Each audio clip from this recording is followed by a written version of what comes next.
Continuamos con Manual para el Maestro y vamos en el número 21. ¿Qué papel desempeñan las palabras en el proceso de curación? Número 1. Estrictamente hablando, las palabras no desempeñan ningún papel en el proceso de curación, ¿vale? Estrictamente hablando. El factor motivante es la oración o ruego. Recibes lo que pides. Por eso dice oración o ruego. Y recibes lo que pides. Pero esto se refiere a la oración del corazón, no a las palabras que usas al orar, ¿vale? Entonces, la oración del corazón es lo que sientes realmente, ¿no? Por eso no las palabras que usas al orar. Una cosa es lo que luego decimos y en realidad sentimos otras, ¿no? A veces, las palabras y la oración se contradicen entre sí. Otras veces coinciden. Eso no importa. Dios no entiende de palabras, pues fueron hechas por mentes separadas para que las mantuvieran en la ilusión de la separación. ¿Vale? Como dice, Dios no entiende las palabras, solamente entiende lo que sientes. Pues justamente las palabras fueron hechas por mentes separadas para que las mantuvieran en la ilusión de la separación. Creyendo, eso lo digo desde mi perspectiva, creyendo que a través de la palabra íbamos a comunicarnos mejor que a través del pensamiento o a través del sentir. Y sin embargo, ¿qué hicimos? Pues generamos más separación. Las palabras pueden ser útiles, especialmente para el principiante, ya que lo ayudan a concentrarse y a facilitar la exclusión o al menos el control de los pensamientos superfluos.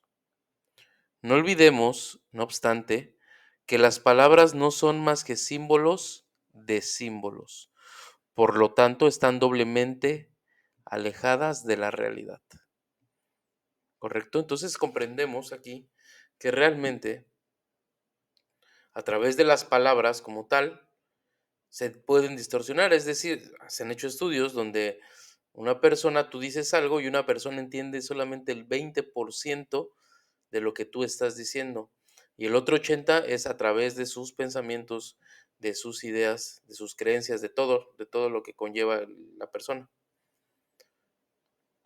Y la experiencia o el sentir, pues ese sí conectaría mayormente. ¿Por qué? Porque tú sientes una experiencia similar a la de tu hermano, no, y con las palabras no sientes una experiencia como tal, ¿no? Bueno, eso es lo que creo que te da de entender, ¿no? O sea, los símbolos de símbolos, obviamente porque son formas, la escritura, todo esto, son símbolos de símbolos. Y Dios no conoce los símbolos, solamente conoce la unidad, ¿no? Y símbolos o simbologiar cosas, apartar cosas es separación. Digo, es complejo entender como ya esa parte de que Dios no es una forma, ¿no? Porque muchas veces nos cuesta trabajo, hasta incluso creemos que es el señor barbón que está en el cielo, cuando realmente no tiene forma. Entonces, hacer símbolos es crear formas. Y dice que, bueno, como dice aquí, ¿no? O sea, las palabras no son más que símbolos de símbolos. O sea, los primeros símbolos fueron la simbología sagrada, ¿no? Después, ¿qué siguieron? Pues los símbolos de escrituras, etcétera. Entonces fue división, división, división.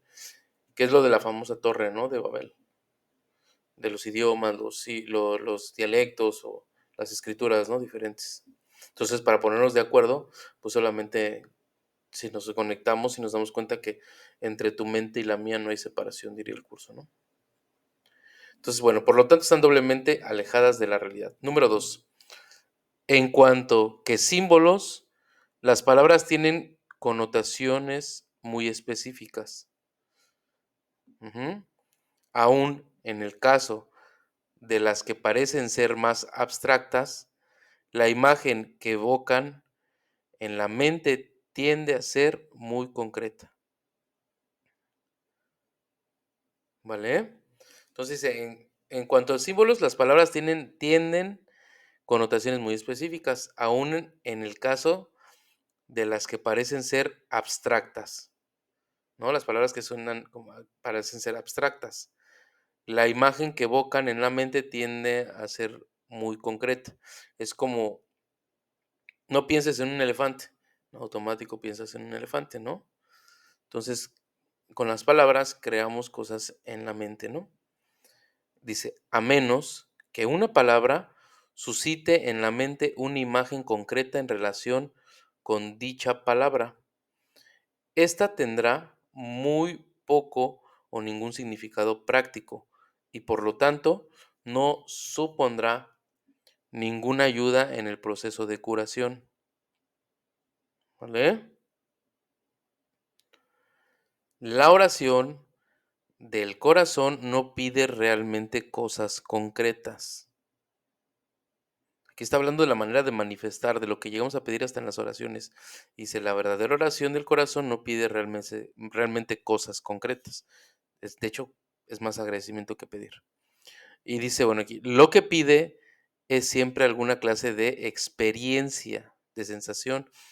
Y las cosas que específicamente pide son las portadoras de la experiencia deseada en opinión del peticionario. Todas nuestras experiencias, todas las cosas específicas que pedimos son de acuerdo a lo que nosotros deseamos. Hay dos maneras de crear, a través del amor, a través del miedo. ¿Desde dónde estoy creando? ¿Desde qué clase de peticionario soy, no? Las palabras, por consiguiente, son símbolos de las cosas que se piden. O sea, las palabras, de hecho, dice que de las cosas son símbolos de las cosas que se piden. Quiero un coche, en automático en mi mente aparece un coche.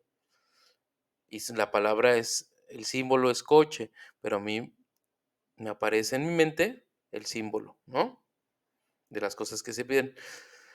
Pero, y aquí dice, pero las cosas en sí no son sino la representación de las experiencias que se anhelan, ¿vale? Todo lo que guardo aquí en la mente. Pues las palabras, por consiguiente, son símbolos de las cosas que se piden o que se desean. Pero las cosas en sí no son sino la representación de las experiencias que anhelas, ¿vale? Número 3, la oración que pide cosas de este mundo dará lugar a experiencias de este mundo, ¿vale? Si la oración del corazón pide eso, eso es lo que le será dado, porque eso es lo que, lo que recibirá. O sea, por eso la manifestación que habla en curso que es magia. Cuando pides cosas del sueño, estás pidiendo por ilusiones. Y como estás pidiendo por ilusiones, por ende es magia. ¿Vale? Por eso es la oración que pide cosas de este mundo, que va a recibir cosas de este mundo. Porque eso es, porque Dios que dice, para mi hijo es lo que quiero que tenga todo, ¿no? Sin embargo, con las creencias de miedo, creamos luego muchas veces a través del amor y creamos cosas que no nos gustan, ¿vale? Bueno, porque eso es lo que le será dado, porque eso es lo que recibirá. Es imposible entonces que en la percepción del que pide, la oración del corazón no reciba respuesta.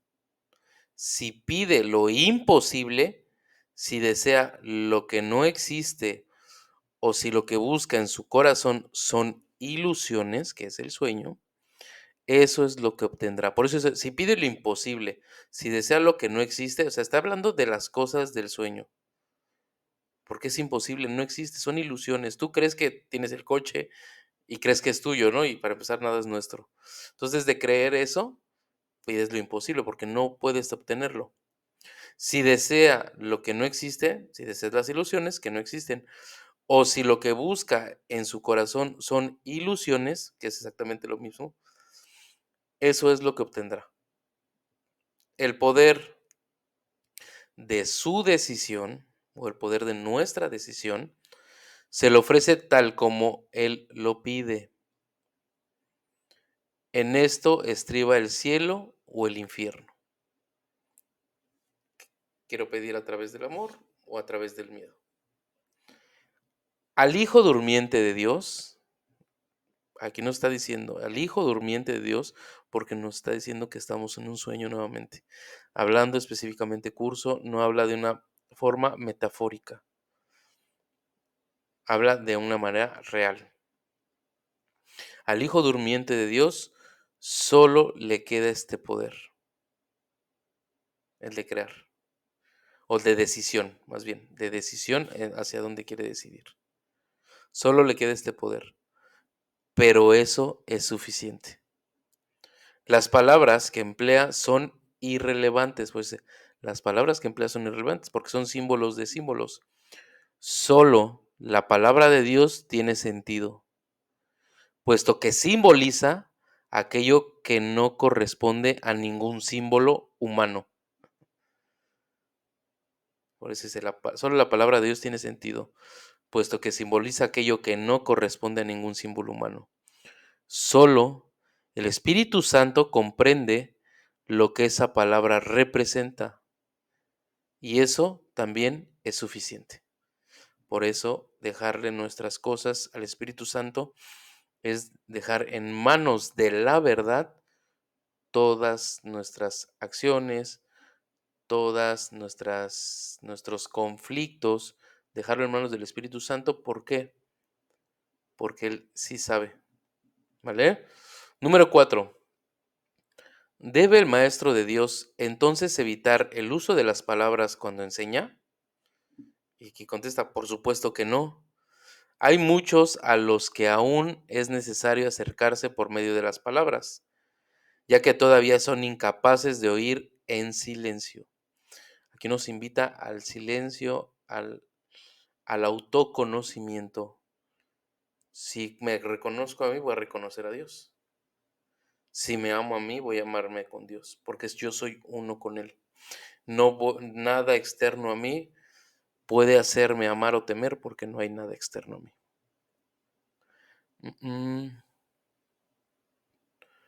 Por supuesto que no, bueno, en silencio. No, no obstante, el maestro de Dios debe aprender a utilizar las palabras de otra manera.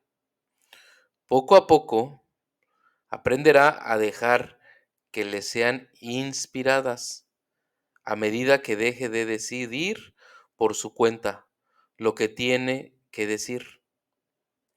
Este proceso no es más que un caso especial de la lección del libro de ejercicios que reza: me haré a un lado y dejaré que Él me muestre el camino.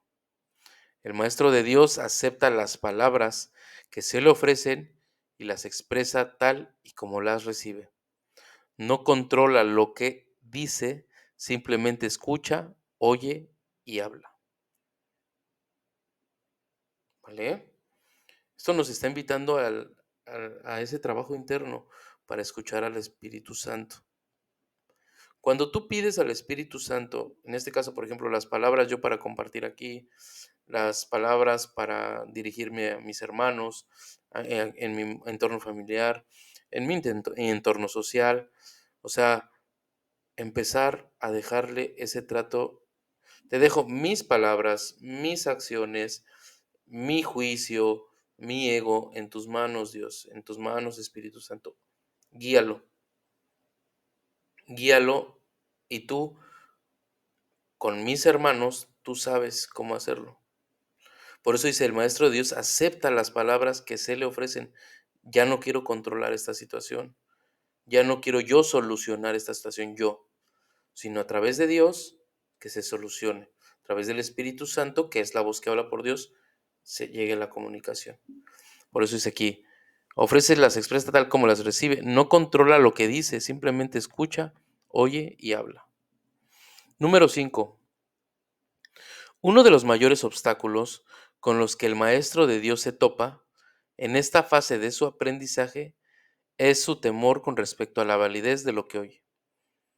Muchas veces la intuición, ¿no? O sea, si digo esto, ¿Estará bien si lo digo? ¿Estará mal si lo digo?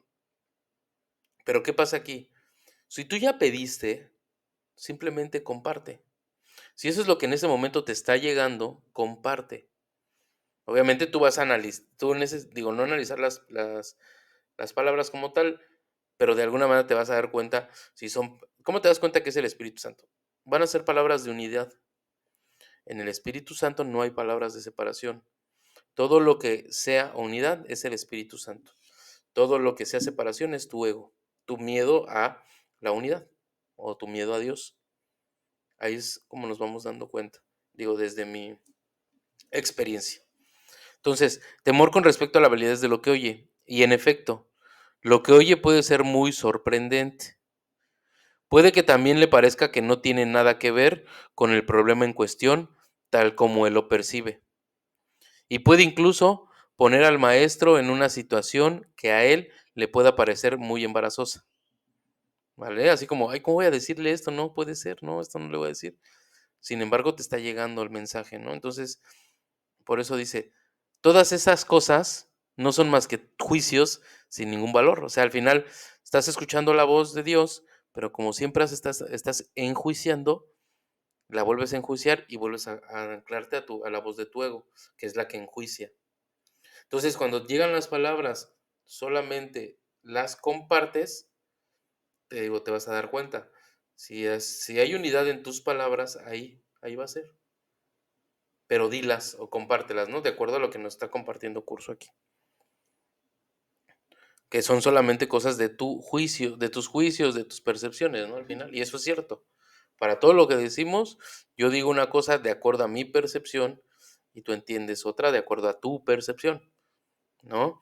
Entonces realmente pues son juicios y juicios sin ningún valor. Bueno, continuamos.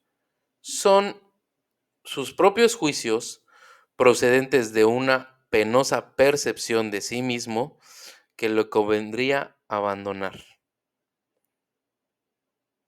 De cómo nos vemos, ¿no? Una percepción penosa de mí mismo que nos convendría abandonar.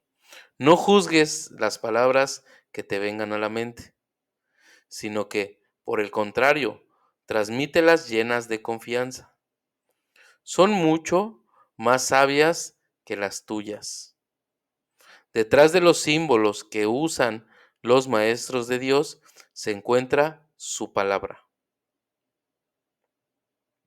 Y él mismo, está hablando de Dios aquí, infunde a las palabras que ellos emplean el poder de su espíritu y las eleva de meros símbolos a la llamada del cielo en sí. Cuando dejemos las cosas en manos del Espíritu Santo y sobre todo que quiera compartir algo desde mi percepción, por ejemplo. Si quiero compartir algo, pido en nombre del Espíritu Santo, en nombre de Dios, que me comparta nuevamente mis acciones, mis palabras, mis creencias, todo que esté libre de ego, para que pueda compartir a través del amor, ¿vale? Pero todo a través del Espíritu Santo. Perfecto. Pues bueno, vamos a continuar en el número 22, en la siguiente, ¿qué relación existe entre la curación y la expiación? Muchas gracias.